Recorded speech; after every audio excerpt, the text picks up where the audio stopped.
Bonjour à tous, c'est Pathfinder VV2 et aujourd'hui on se retrouve pour une vidéo sur les porte-cartes allemands de la Seconde Guerre mondiale.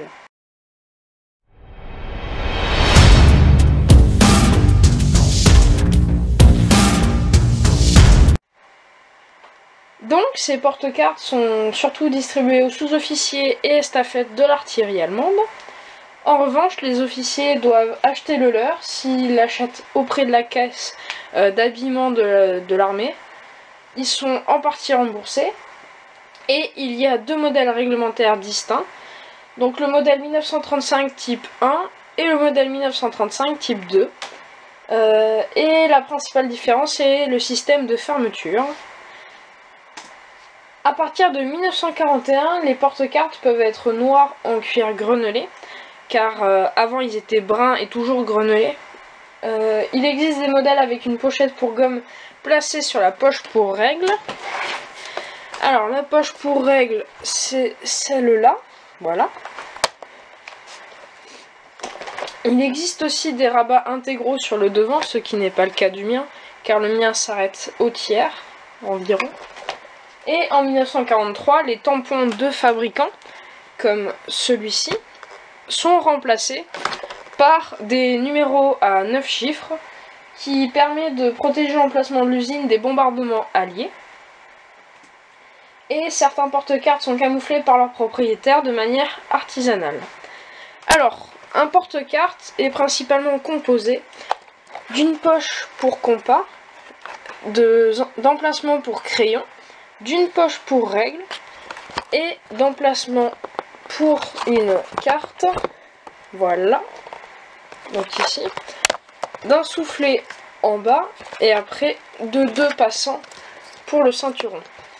Alors il est principalement composé de cuir, brun au début, noir ou brun ensuite, grenelé, et les fixations de fermeture sont différentes matières mais toujours métalliques, suivant les arrivages de stock aux usines de matière. Les porte-cartes du commerce, donc principalement achetés par les officiers, sont en général identiques au modèle réglementaire, en cuir brun ou noir, mais la couleur noire est moins répandue, lisse ou grenelé. Donc là-dessus il y a beaucoup plus de différences. Il en existe aussi en celluloïde, mais c'est plus comme des planches à cartes qui se glissent dans le modèle réglementaire ou d'autres modèles. Le celluloïde, qu'est-ce que c'est? Le celluloïde, c'est un ancêtre du plastique beaucoup plus facile à modeler et modifier. Une planche à cartes, qu'est-ce que c'est? Une planche à cartes, ce sont deux grandes planches de bois dans lesquelles on peut glisser des cartes. Ils sont plus grands, on peut mieux déplier les cartes. Elles sont plus étalées, donc moins pliées et moins abîmées.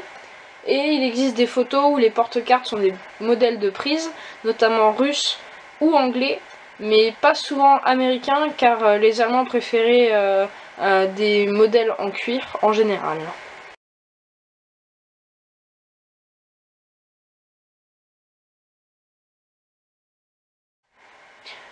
Voilà, la vidéo touche à sa fin, j'espère qu'elle vous aura plu. N'hésitez pas à laisser un petit commentaire pour donner votre avis, à liker, à commenter, à partager, à vous abonner. Partager et vous abonner, ça a fait énormément avancer la chaîne. Vous ne vous rendez pas compte à quel point. N'hésitez pas à aller voir mon Facebook, Twitter et Discord qui sont dans la description. Surtout sur Discord, rejoignez. J'ai créé un serveur spécialement pour la chaîne. Et il y a pas mal de petits bonus que vous voyez pas, des gros fails de tournage de vidéos. Voilà, donc je vous souhaite de bonnes fêtes de fin d'année. Salut à tous, c'était Pathfinder VV2.